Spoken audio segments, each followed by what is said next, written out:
நாங்கள் மொரட்டு பல்கலைக்கழகத்தினுடைய பொறியியல் பிட மாணவர்கள். இந்த முறை காப்போத சாதாரண பரீட்சை எழுதவிருக்கும் மாணவர்களுக்காக உருவாக்கப்பட்ட ஒரு கணித பாடத்தினுடைய முதல் பேப்பரினூடாக உங்களை சந்திப்பதில் மகிழ்ச்சி அடைகின்றோம். இங்கு தரப்படுகின்ற ஒவ்வொரு தொகுப்புகளிலும் 2 வினாக்கள் இணைக்கப்பட்டுள்ளன. மாணவர்கள் முதலில் அவ்வினாக்களை தாம் சுயமாகவே செய்து பார்த்து அதன் பின்னர் விடைகளை அணுகுவதனூடாக மாணவர்கள் பயன்பெற்றுக் கொள்ளலாம்.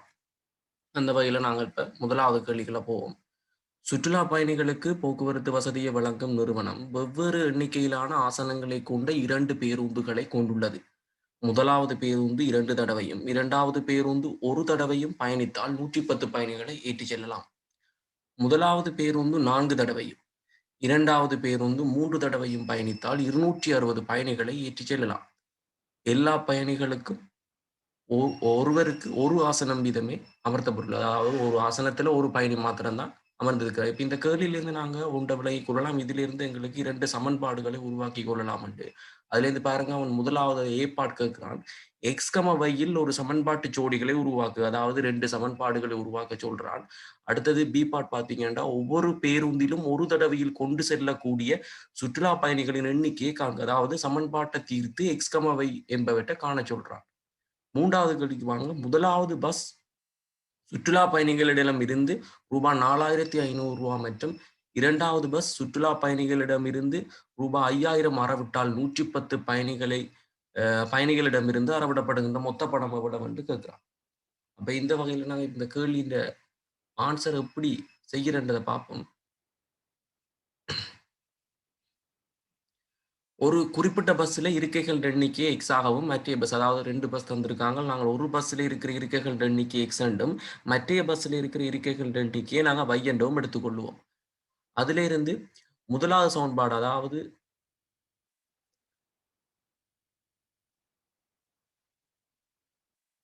1வது சமன்பாடு பாருங்க. எக்ஸ் தர 2 சக y தர 1 சமன் 110. அதாவது 1வது பஸ்ஸுக்கான சமன்பாடு. அதிலிருந்து எங்களுக்கு வர சமன்பாடு 2x சக y சமன் 110 என்ற ஒரு சமன்பாடு வருது. அதை நாங்க 1வது சமன்பாடு என்று போட்டுக்கொள்றோம்.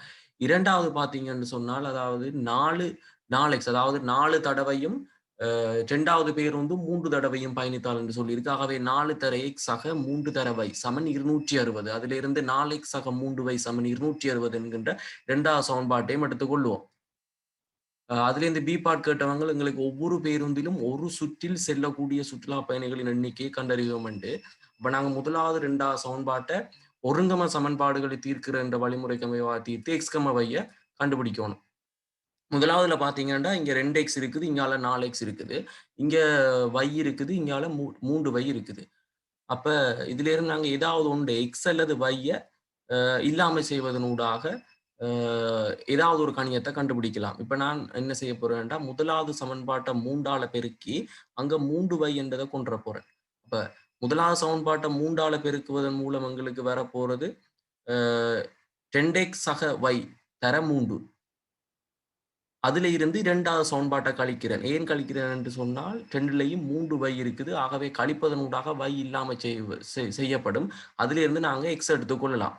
அப்ப அதிலிருந்து கழிக்கிறதனூடாக பார்த்தீங்க என்று சொன்னால் 10x சக y தர 3 சய பிராக்கெட் பண்ணி போடணும். குறிகள் முக்கியம்.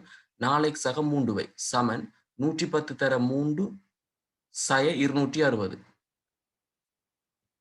அதுல இருந்து பார்த்தீங்கன்னா பிராக்கெட் நீக்கிக்கல 2 6x சக 3y சய 4x சகதர சய என்று வந்துடும்.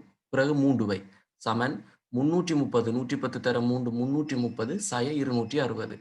அதிலிருந்து எங்களுக்கு 3வையும் இல்லாம போக 6xல இருந்து 4x போனா 2x சமன் 70 என்ற ஒரு ஆன்சர் வருது. அதிலிருந்து x சமன் 35 என்ற ஆன்சர் எடுத்துக்கொள்ளலாம். அதிலிருந்து x என்றதை நாங்க 1வது சமன்பாடு அல்லது 2வது சமன்பாடு ஏதாவது ஒன்றுல கொண்டே பிரதியிட்டு அதிலிருந்து நாங்க y-ய எடுத்துக்கொள்ளலாம். நான் 1வது சமன்பாடுல கொண்டே பிரதியிடுறேன். 2x சக y சமன் 110. அதுல இந்த x-க்கு பதிலாக 35 பிரதியிட்டோம் என்று சொன்னா 2 தர 35 சக y சமன் 110. அதிலிருந்து y-யினுடைய ஆன்சர் வருது எங்களுக்கு 110 சய 70 y சமன் 40 என்கின்ற ஆன்சர் வருது. அதுல இருந்து ஒவ்வொரு பேருந்திலும் கொண்டு செல்லக்கூடிய பயணிகளோட எண்ணிக்கை 35 மற்றும் 40. அதாவது ஒரு குறிப்பிட்ட ஒரு பேருந்துல 35 பயணிகளும் மற்ற பேருந்துல 40 பயணிகளையும் நாங்கள் கொண்டு செல்லலாம் என்று வருது.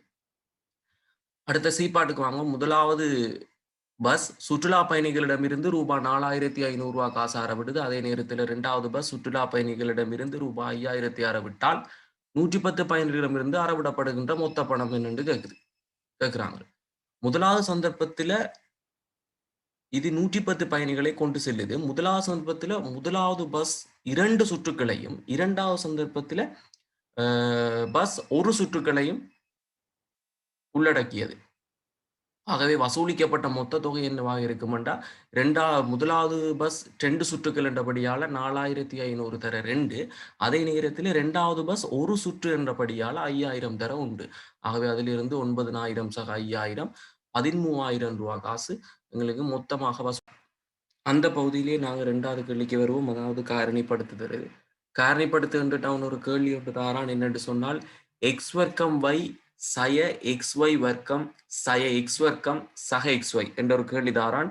காரணிப்படுத்தல் என்றா என்னண்டா, எங்களால ஒரு குறிப்பிட்ட ஒரு காரணிய பொதெடுக்கக்கூடிய மாரி இருக்கணும். அந்த வகையில பார்த்தீங்கன்னா, முதல் செண்டிலையும் இருந்து நான் xy பொதெடுக்கிறேன். xy பொதெடுக்கைக்குள்ள பிராக்கெட்டுக்குள்ள x சய y என்ற ஒரு காரணி வருது.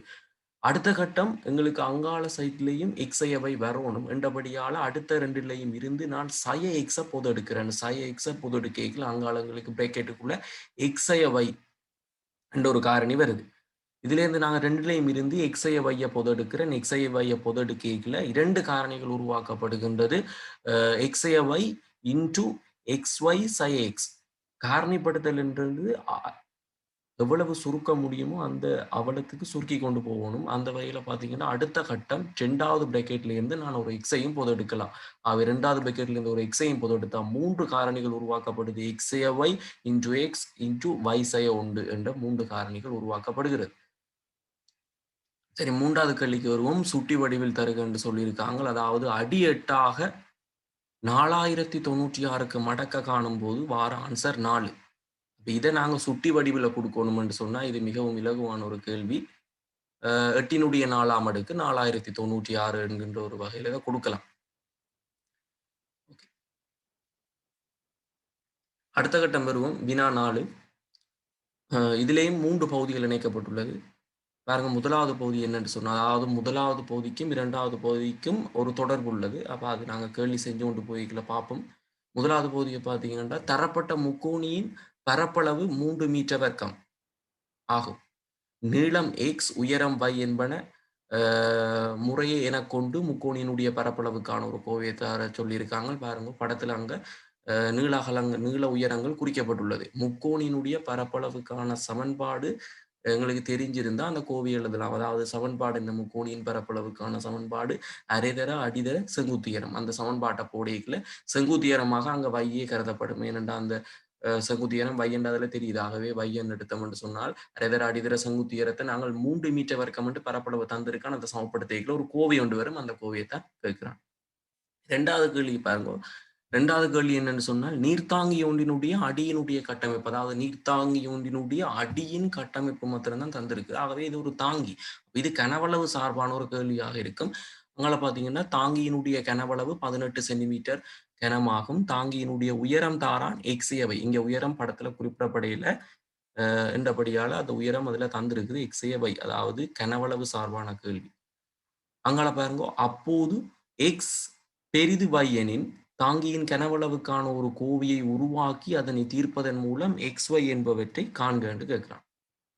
இதிலேயே பி பாட்டு முன்னு தந்திருக்காங்க. தொட்டி ஒரு குறிப்பிட்ட அளவுக்கு நீர் நிரப்பப்படும் போது தொட்டியில் இருந்து நீரை முழுவதுமாக அகற்ற t நேரம் எடுக்கும் எனில் அது பின்வருமாறு சமநிலையை பூர்த்தி செய்கின்றது. அப்ப அவன் ஒரு குறிப்பிட்ட ஒரு சமநிலை ஒன்று தந்திருக்கிறான். நீர் முற்றாக நிரப்பப்பட்டிருந்தால், அப்ப இந்த வசனம் இந்த கேள்வியில முக்கியமான ஒரு விஷயம். அதாவது நீர் முற்றாக நிரப்பப்பட்டிருக்கேக்குள்ள எங்களுக்கு அதிகூடிய நேரம் எடுக்கும். அந்த விஷயத்தை கவனிச்சு கொள்ளணும். ஆகவே இந்த வசனத்தை கவனிச்சு கொள்ளுங்க. நீர் முற்றாக நிரப்பப்பட்டிருந்தால் தொட்டியில் இருந்து நீரை முற்றாக அகற்றுவதற்கு எடுக்கும் நேரத்தை காண்க. அதுல இருந்து நீரினுடைய பாய்ச்சல் விதத்தை கேட்கிறான். ஓகே, நாங்க எப்படி இந்த கேள்வி அணுகி ஆன்சருக்கு போறேன்னு பார்ப்போம். முதலாவது கேள்விக்கு முக்கோணியின் பரப்பளவுக்கான சமன்பாடு கேட்டோம். ஆகவே நான் சொன்னதின்படி முக்கோணியின் பரப்பளவு சமன் அரைதர அடித்தளத்தின் நீளம், அரைதர அடிதர செங்குத்துயரம். முக்கோணியின் பரப்பளவு 3 மீட்டர் வர்க்கம். சமன்பாடு எழுதிக்கல நாங்கள் அழகு கருத தேவையில்லை. சமன் அரை தர அடிக்கு பதிலாக இங்கே எக்ஸ் செங்குத்து உயரத்துக்கு பதிலாக y. ஆகவே அதிலிருந்து வர சமன்பாடு xy சமன் 6. இந்த சமன்பாடு எங்களுக்கு தேவையான ஒரு சமன்பாடு அடுத்த பகுதிக்கு தேவைப்படும். அடுத்த கட்டம் பெறுவோம். இந்த தாங்கியினுடைய கனவளவுக்கான கோவை கேட்கிறான். கனவளவுக்கான கோவை கேட்கல நாங்க குறுக்குவெட்டு பரப்ப பார்ப்போம். குறுக்குவெட்டு பரப்பு நாங்க முதல் கருதின முக்கோணியின் பரப்பை போல 3 மடங்கு. ஆகவே 6 முதல் பகுதியில கருதின அந்த முக்கோணியினுடைய பரப்பு 6 மீட்டர் வர்க்கம். அதப்போல 3 மடங்குன்றபடியால 6 தர 3 மீட்டர் வர்க்கம். ஆகவே முக்கோணியின் இந்த கீழ்ப்பகுதியின் குறுக்குவெட்டு பரப்பு என்ன வரப்போகுதுன்றா 18 மீட்டர் வர்க்கம். இது பரப்பளவல்ல, கனவளவு. கனவளவுக்கான சமன்பாடு என்னன்னு சொன்னால், எந்த ஒரு உருவத்தினுடைய கனவளவுக்கான சமன்பாட்டை நாங்கள் சீரான குறுக்குவெட்டு பரப்பு இருக்கிற ஒரு உருவத்தின் கனவளவுக்கான சமன்பாடு அடிப்பரப்பு தர உயரம் என்ற ஒரு சமன்பாட்டை எடுத்துக்கொள்ளலாம். அந்த வகையில கனவளவுக்கான இந்த சமன்பாடு என்னன்னு சொன்னால் அடிப்பரப்பு தர செங்குத்து உயரமாக இருக்குது. கனவளவு அவங்க தாராங்க கேள்வியிலேயே 18 சென்டிமீட்டர் கனமுண்டு. ஆகவே 18 சென்டிமீட்டர் கனம். அடிப்பரப்பு கண்டுட்டோம் அது 18 தர செங்குத்துயரம் அதாவது தாங்கியினுடைய உயரம் கேள்வியில தரப்பட்டுள்ளது y என்று. ஆகவே தாங்கியினுடைய உயரம் y. அதிலிருந்து எங்களுக்கு 18ஐயும் சமன்பாட்டின் 2 பக்கங்களிலும் 18ஐ இல்லாம செய்யலாம். செஞ்சு 18ஆல பிரிச்சோம் என்று சொன்னால் 1 சமன் xy என்ற ஒரு சமன்பாடு வருது. இது எங்களுக்கு முதலாவது சமன்பாடு. பகுதி 1ல உருவாக்கப்பட்ட xy சமன் 6 என்றது எங்களுக்கு 2வது சமன்பாடு. அந்த xy சமன் 6 என்றதுல x என்றதை நாங்கள் காண்றோம். அது 6ன் கீழ் y என்று வருது. அதை கொண்டு வந்து முதலாவது சமன்பாட்டில பிரதியிடுவதன் மூலம் சமன்பாட்டை நாங்கள் தீர்த்து கொள்ளலாம். எக்ஸ் சமன் 6ன் கீழ் y என்றதை கொண்டு வந்து முதலாவது சமன்பாட்டில் கொண்டு வந்து பிரதியிடுறேன். அப்ப 1 சமன் 6ன் கீழ் y சய y என்று வருது. இதிலிருந்து நாங்க y போமாசி எடுத்தா 6 சய y வர்க்கத்தின் கீழ் y சமன் 1 என்று வருது. y குறுக்க பெருக்கி 1 தர y சமன் 6 சய y வர்க்கத்தின் கீழ் y.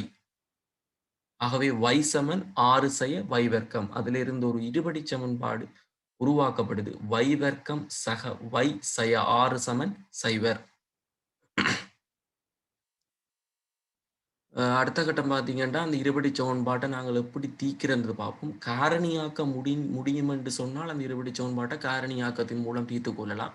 அல்லது நிறைவர்க்கமாக்கல், அதாவது வர்க்க பூர்த்தியாக்கல் அல்லது சமன்பாட்டு முறையை பயன்படுத்தி தீர்க்கலாம். அப்ப இந்த வகையில இந்த இருபடி சமன்பாட்டை நாங்க காரணிப்படுத்தலாம். அதாவது எங்களுக்கு 2 காரணிகளை பெருக்கிக்கல சய 6 வரணும், நடுவுல சக 1 வரணும். 1 மடங்கு y என்று இருக்குது. ஆகவே சக 1 வரணும். ஆகவே 2 6. ஆகவே காரணிப்படுத்திகளை பார்த்தீங்கன்னா y வர்க்கம் சக 3y சய 2y சய 6 சமன் 0. அதிலிருந்து முதலாவது கட்டத்துல நாங்க ஒரு y பொதெடுப்போம். y பொதெடுத்தோம்னு சொன்னா உள்ளுக்குள்ள y சக 3 சய 2 பொதெடுத்தால் அடுத்த பிராக்கெட்டுக்குள்ள y சக 3. ரெண்டுலயுமே y சக 3 என்றது பொது என்றபடியால நாங்க y சக 3 வெளியெடுக்கிறோம். அடுத்த கட்டம் இன்னொரு காரணியாக y சய 2 வருது. இதுல இருந்து நாங்க yக்கு 2 ஆன்சர்கள் வரும். அதாவது 2 காரணிகள் பெருக்கப்படைக்குள்ள 0 வருது என்று சொன்னா, அதாவது 0க்கு சமன் என்றா ஒவ்வொன்றும் தனித்தனியே 0க்கு சமன். அதாவது y சக 3 சமன் 0 அல்லது y சய 2 சமன் 0. அதிலிருந்து yக்கு ஒரு ஆன்சர் y சமன் சய 3, yக்கு இன்னொரு ஆன்சர் y சமன் 2. y என்பது பாருங்க, இது நாங்க உங்களுக்கு தரப்பட்ட தரவின்படி y என்பது ஒரு நீள அளவீடு என்றபடியால அதை நாங்க மறையில கருத இயலாது. ஆகவே yக்கு வர நேர்பெருமான ஆன்சரை மட்டும்தான் நாங்க எடுக்கலாம். ஆகவே y சமன் 2 என்பதுதான் இங்க ஆன்சராக வரப்போகுது. அழகு முக்கியம். y சமன் 2 மீட்டர். அதிலிருந்து நாங்க x கணிச்சு கொள்வோம். அதாவது 2வது சமன்பாட்டில் கொண்டே பிரதியிடுவோம். x சமன் 6ன் கீழ் y என்று இருக்குது. ஆகவே x சமன் 6ன் கீழ் yக்கு பதிலாக 2 பிரதியிட்டா xக்கு வார ஆன்சர் x சமன் 3 மீட்டர். பகுதி 2 அதாவது பி பாட்டுக்கு வருவோம். தொட்டி ஒரு குறிப்பிட்ட அளவுக்கு நீரை நிரப்பப்படும் போது தொட்டியிலிருந்து நீரை முழுமையாக அகற்ற நேரம் எடுக்கும் எனின் அது பின்வரும் சமநிலையை பூர்த்தி செய்கிறது. அதாவது சமநிலை ஒன்று தாராங்கள் 3 மடங்கு டி சய 1 சய 2 டி சிறிது அல்லது சமன் 1797 என்ற ஒரு சமநிலை தாரா. அதிலே முதலாவது கேள்வி கேட்கிறான், நீர் முற்றாக நிரப்பப்பட்டிருந்தால் தொட்டியிலிருந்து நீரை முற்றாக அகற்றுவதற்கு எடுக்கும் நேரம். அப்ப அவன் தரப்பட்ட சமநிலையை நாங்க தீர்த்து கொண்டு போய்க்கல TEக்கு ஒரு ஆன்சர் வரும். சரி, சமநிலையை தீர்ப்போம். முதலாவது நாங்கள் அடைப்பை நீக்கணும். அடைப்பை நீக்கிறோம் என்று சொன்னால் 3 தர T 3T சய 3 அங்கால பார்த்தீங்கன்னா சய 2T சிறிதல்லது சமன் 1797. அடுத்த கட்டம் என்ன செய்வோம்னா பாருங்க 3T சய 2T 1T என்று வந்துரும். இங்கால இருக்க இந்த சய 3 சமநிலைக்கு அங்கால போனா சக 3 என்று வந்துரும். அவை 1797ஓட 3 கூட்டுப்படைகள் 1800.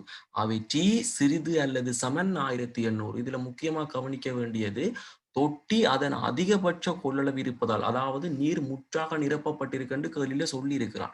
என்றபடியால எங்களுக்கு எவ்வளவு அதிகூடிய நேரம் தான் எடுக்கும். ஆகவே T சமன் 1800 செகண்ட். அதாவது T என்றது 1800க்கு சமன் அல்லது அதை விட சின்னன் என்றுதான் சமநிலையின் ஆன்சர் எங்களுக்கு சொல்லுது.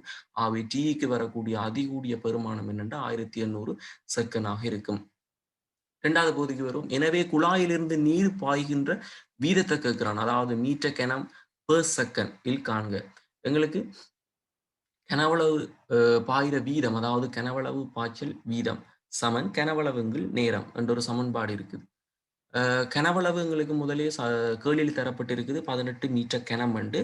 அதுக்கான நேரம் இப்ப நாங்க எடுக்கக்கூடிய அதிகூடிய நேரம் கண்டுட்டோம் 1800 செகண்ட். ஆகவே 18 மீட்டர் கனத்தின் கீழ் 1800 செகண்ட். அதிலிருந்து வரக்கூடிய ஆன்சர் என்னன்னு சொன்னா 0.01 மீட்டர் செகண்ட் -1. மாணவர்களுக்கு இந்த பகுதி மிகவும் பிரயோசனமாக அமைந்திருக்கும் என்று நம்புகிறோம். மீட்டல் பகுதி 3ல நாங்க அடுத்த கட்டத்தை சந்திப்போம். நன்றி.